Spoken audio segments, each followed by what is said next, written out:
Hello and welcome back. Before we dive in, make sure to hit that subscribe button to stay informed on the latest news affecting the royal family. Today we explore a deeply symbolic moment unfolding within the corridors of faith and monarchy, the anticipated meeting between King Charles III, Queen Camilla, and Pope Francis, planned for early April at the Vatican. In what promises to be a rare and meaningful encounter, this visit is more than a diplomatic gesture. It marks a profound convergence of duty, faith, and shared global concern.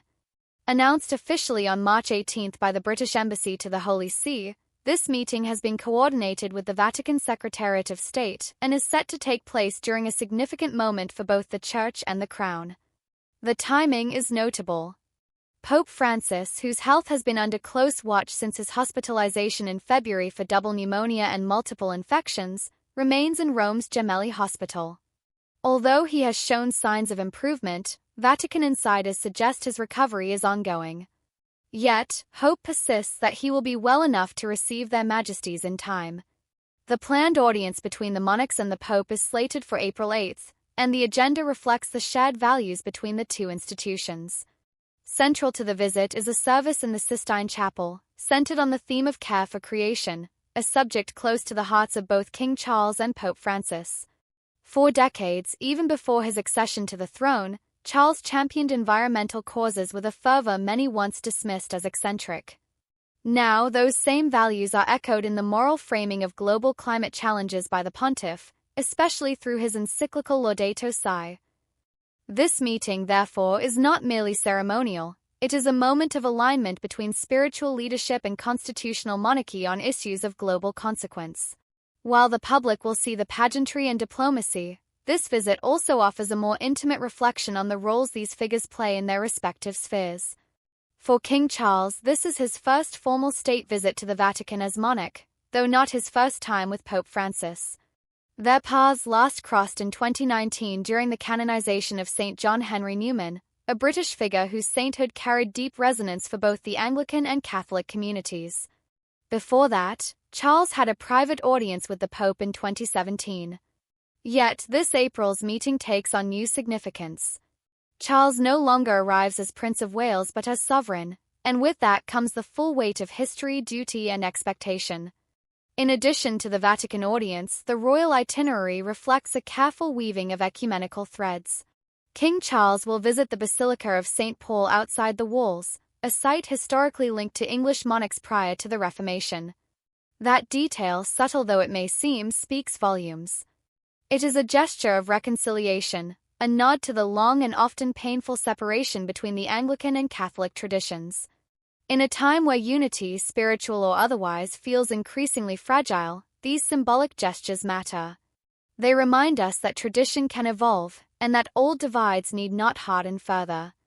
During the same visit, the King and Queen will also attend an ecumenical prayer service in the Sistine Chapel, where the choir of the King's Chapel Royal and that of St. George's Chapel from Windsor will join voices with the Vatican's own Sistine Chapel choir.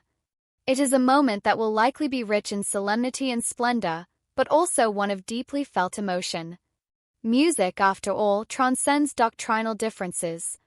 And in the echoing chambers of that sacred space, history will be made quietly in harmony rather than fanfare. For Queen Camilla, the visit includes a powerful engagement with religious sisters working in social outreach. Her meeting will focus on female empowerment, particularly through initiatives related to girls' education, healthcare access, and combating human trafficking.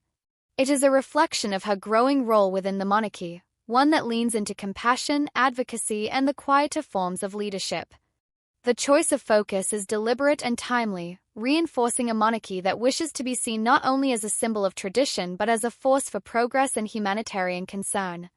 While King Charles meets with seminarians from across the Commonwealth and Vatican officials, his presence reaffirms his role not only as monarch of the United Kingdom but as a spiritual leader in his own right, the supreme governor of the Church of England.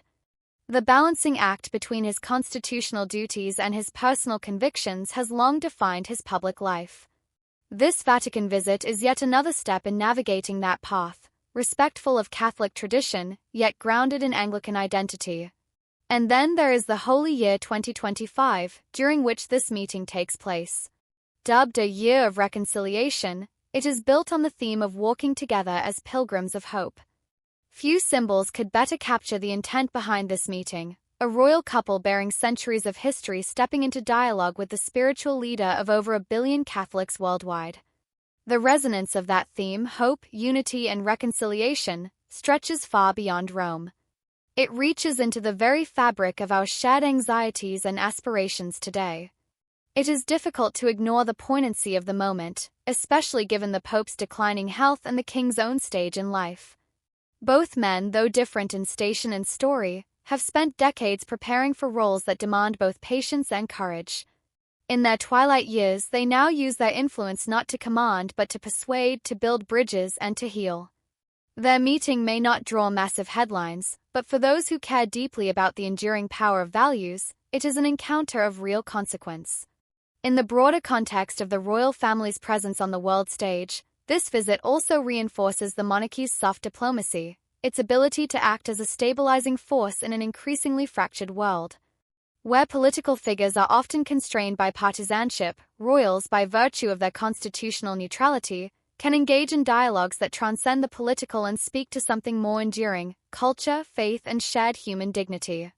For the faithful, for historians, and for royal watchers alike, this trip is not just a visit. It is a quiet chapter in an unfolding story of legacy, belief, and service.